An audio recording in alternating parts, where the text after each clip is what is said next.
BPL কিংবা যে কোনো ধরনের ক্রিকেট হোক, তার মান কমাতে হয়তো এরকম ক্রিকেটারই যথেষ্ট।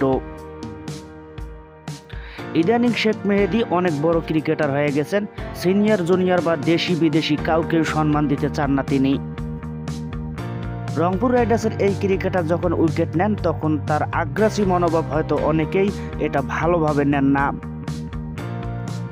আমরা মোহাম্মদ সিরাজের স্লেজিং সম্পর্কে অনেকেই কম বেশি জানি, কিন্তু সিরাজ কখনো রোহিত শর্মা বা বিরাট কোহলি বলতে পারেন ভারতীয় প্লেয়ারদের সাথে কোনো বাজে আচরণ করেন না।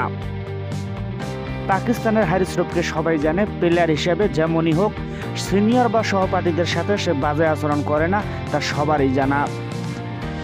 কিন্তু শেখ মেহেদীর কাছে দেশি ক্রিকেটার তামিম ইকবাল, নাইম শেখ, মেহেদী হাসান মিরাজ কিংবা অস্ট্রেলিয়ান লোকাল বিদেশি কেউ সম্মান পাচ্ছে না।